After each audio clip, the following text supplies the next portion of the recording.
안녕하세요. 퍼스트터치 축구 신하입니다. 이번 시즌 프리미어리그 전반기 동안 최고의 활약을 펼친 공격수는 누구일까요? 이번 시즌의 20라운드 경기까지 선수들의 활약상과 기록들을 가지고 누가 프리미어리그 시즌 전반기 최고의 공격수인지 살펴보겠습니다. 손흥민이 지난 시즌의 부진을 떨쳐내고 이번 시즌에는 토트넘 공격의 핵심을 넘어서 프리미어리그 최고의 공격수로 대활약을 펼치고 있습니다. 지금 현재 12골과 5개의 도움으로 프리미어리그 득점 2위에 올라있고 토트넘의 주장으로 시즌 초반에 토트넘의 선두 질주와 상승세를 이끌었습니다.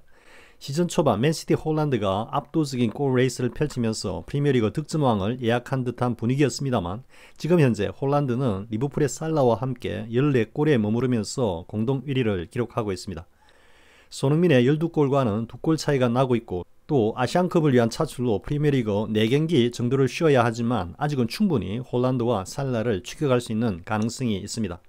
손흥민은 21-22 시즌에 프리미어리그 득점왕을 차지했을 때 시즌 후반기와 말미에 10경기 동안 12골을 넣으면서 경기당 1.2골의 엄청난 득점력을 보여주었습니다.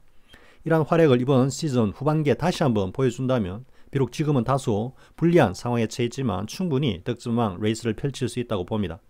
후스쿼드닷컴은 시즌 전반기를 마감하면서 손흥민과 홀란드를 최전방 투톱으로 이번 시즌 프리미어리그 탑 베스트 11으로 선정하였습니다. 그리고 손흥민은 이번 시즌 베스트 11은 물론 12월에 선수 및 금주의 선수까지 모두 선정되었습니다. 한마디로 프리미어리그를 대표하는 최고의 공격수로 평가받고 있는 것입니다. 골수만을 보면 홀란드가 앞서 있지만 공격수로서의 전체적인 역량과 팀 기여도 등을 고려하면 손흥민이 홀란드보다 훨씬 더 뛰어난 활약을 보이고 있다는 것을 알 수 있습니다. 이런 측면에서 다수의 영국 매체들은 손흥민을 이번 시즌 전반기 프리미어리그 최고의 공격수로 평가하고 있습니다. 그러면 손흥민과 홀란드의 활약을 자세하게 비교해 보겠습니다. 먼저 손흥민과 홀란드의 골의 가치를 즉 두 공격수의 각각의 골들이 주요 경기에 어떤 영향을 미쳤는지를 그리고 어떤 중요한 결과를 만들어내었는지를 살펴보겠습니다. 프리미어리그 20라운드까지 손흥민은 12골과 5개의 도움을 기록하고 있고 홀란드는 14골에 4개의 도움을 기록하고 있습니다. 두 선수의 골 기록과 공격 포인트는 홀란드가 근소하게 앞서 있습니다. 그런데 홀란드는 15라운드 이후에는 부상으로 경기에 결정하고 있기 때문에 실제로는 15경기에서 14골을 기록하고 있는 것입니다. 그러므로 경기 출전 횟수를 기준으로 한 공격 포인트에서는 홀란드가 상당히 앞서 있는 것은 사실입니다. 맨시티의 과르디올라 감독의 공격 전술과 천부적으로 타고난 중앙 스트라이커로서의 홀란드의 개인 역량과의 조합은 지난 시즌이 시작되기 전 매우 자세하게 분석하면서 지난 시즌 홀란드가 경기당 한 골 이상의 기록을 세울 것이라고 예측하였고 그 예측대로 홀란드는 경기당 한 골이 넘는 기록을 세웠습니다. 하지만 맨시티의 막강한 전력과 홀란드의 괴물 같은 역량을 냉정하게 평가하면 홀란드는 경기당 한 골 이상을 기록하지 못한다면 부진한 시즌이라고 평해도 좋을 정도로 홀란드의 이러한 스탯은 당연한 것이라고 할 수 있습니다. 과거 아구에로가 맨시티의 원탑 스트라이커로 활약하면서 프리미어리그 득점왕을 차지하는 등 대활약을 펼치면서도 지금의 홀란드 수준의 공격 포인트를 기록하지 못한 것은 홀란드의 강력한 피지컬과 이를 바탕으로 하는 박스 안에서의 아크로바틱한 퍼포먼스가 아구에로의 피지컬과 운동 능력으로는 불가능했기 때문입니다. 그러므로 경기당 골수 기록에서는 홀란드가 손흥민을 앞서는 것은 당연하다 할 것입니다. 두 선수의 이런 기록 차이를 두고 어떤 댓글에서는 호랑이와 진돗개를 비교하는 것이라고 비유한 것을 본 적이 있지만 즉 손흥민이 아무리 뛰어난 공격수라고 해도 홀란드에는 범접 불가라는 의미이지만 이러한 단순한 수치적인 차이 외에 손흥민의 활약이 홀란드의 활약 못지않은 가치와 의미를 가지고 있다는 점을 강조합니다. 손흥민의 이러한 가치와 의미는 두 가지 측면에서 두드러지는데 하나는 손흥민의 공격수로서의 다양한 역량과 웰라운드 플레이입니다.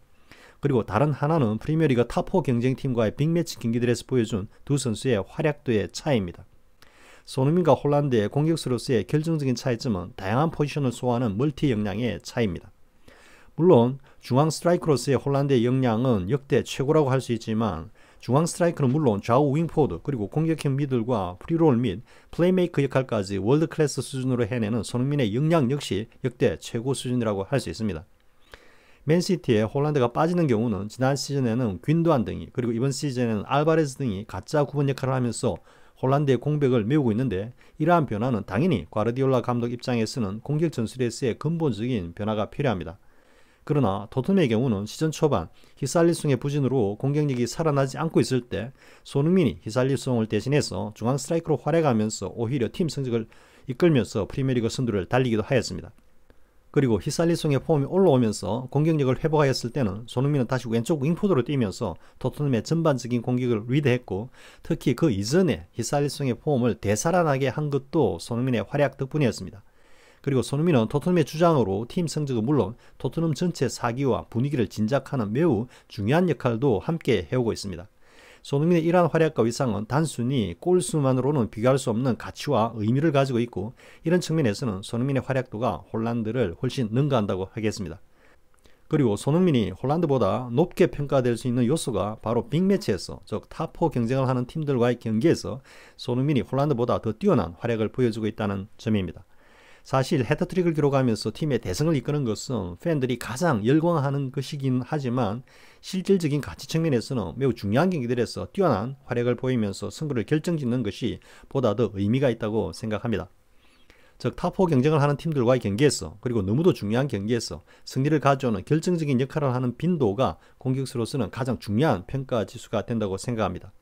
그리고 이런 측면에서 보면 홀란드의 골 다수가 이른바 양민 학살로 비유되는 약체팀을 맞아 해트트릭 등의 다량의 골을 기록한 경우가 많기 때문에 그 골들의 순도에서는 다소 빛이 바란다고도 할 수 있습니다. 이번 시즌 지금까지 치러진 탑4 경쟁팀들과의 경기를 살펴보겠습니다. 토트넘을 비롯해서 지금 현재 5위까지 올라있는 맨시티, 리버풀, 아스널, 아스톤빌라의 상대 전적들을 토트넘과 맨시티를 기준으로 알아보겠습니다. 먼저 토트넘 대 맨시티의 맞대결 경기입니다. 14라운드인 이 경기에서 양팀은 3대3 무승부를 기록하였는데, 손흥민은 90분 풀타임을 뛰면서 한 골과 한 개의 도움을 기록하였습니다. 반면 홀란드는 역시 풀타임을 뛰면서 한 개의 도움만을 기록하였습니다. 이 경기에서 경기 초반에 손흥민이 한 골과 뜻하지 않은 한 개의 자책골을 기록하면서 결국 무승부가 되면서 많은 아쉬움을 남겼지만, 맞대결에서는 손흥민이 홀란드를 거의 압도한 경기였습니다. 특히 맨시티의 홈 구장인 에티하드에서 벌어진 토트넘의 원정 경기였기 때문에 손흥민의 활약은 더더욱 빛이 났고, 프리미어리그 최고 공격수로서의 위용을 한껏 과시하였습니다. 다음은 두 팀의 리버풀 경기에서의 손흥민과 홀란드의 활약도 비교입니다. 7라운드 경기인 토트넘 대 리버풀전 경기에서 손흥민은 한 골을 기록하면서 토트넘의 2대1 승리를 이끌었습니다. 당시 손흥민은 후반 69분에 교체되어 나갈 때까지 온전하지 않는 컨디션에도 불구하고 맹활약을 펼쳤습니다. 한편 홀란드는 리버풀전에서 풀타임을 뛰면서 한 골을 기록하였고, 맨시티는 리버풀과 1대1로 비겼습니다. 그리고 6라운드 경기인 아스널전에서 손흥민은 79분을 뛰면서 두 골을 기록하였고, 아스널과의 2대2 무승부를 이끌어내었습니다. 한편 홀란드는 아스널전 경기에서 90분 풀타임을 뛰면서 골을 기록하지 못했고, 맨시티는 아스널에게 1대0으로 패했습니다. 그리고 아스톤빌라전에서는 두 팀은 각각 2대1, 1대0으로 모두 한 골 차이로 패했고, 손흥민과 홀란드는 골을 기록하지 못했습니다. 정리하면 아스톤빌라를 제외한 토트넘, 맨시티, 리버풀, 아스널의 경기들을 종합하면 손흥민은 3경기에서 모두 4골과 1개의 도움을 기록하였고, 홀란드는 3경기에서 1골과 1개의 도움을 기록하였습니다.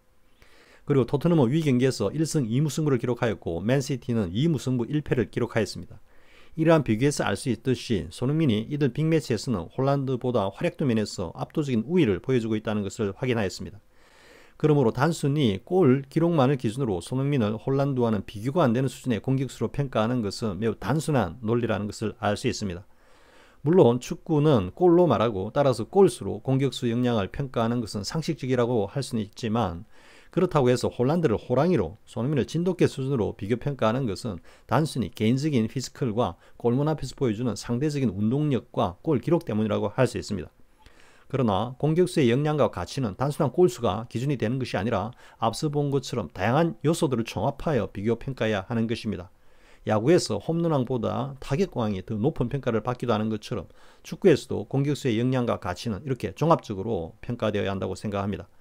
손흥민의 역량과 가치는 이러한 공격수로서의 스탯과 빅매치에서의 활약 외에도 팀의 주장으로서, 그리고 팀 스피릿을 제고하는 팀의 에너지원으로서 활약 역시 매우 높게 평가되어야 한다는 점에서 이번 시즌 지금까지의 프리미어리그 최고의 공격수로 다수의 축구 전문 매체들이 손흥민을 꼽고 있다고 하겠습니다. 비록 아시안컵 출전을 위해서 프리미어리그 4경기 정도의 결장이 예상되고 있지만 64년 만에 아시안컵 우승을 이루고 나서 향후의 프리미어리그 경기들에서도 그 기운을 이어받아 다시 한번 프리미어리그 득점왕에 도전하는 골 레이스를 펼치기를 바랍니다. 손흥민 파이팅! 시청해주셔서 고맙습니다. 구독과 좋아요를 주신 분들께 감사드립니다. 고맙습니다.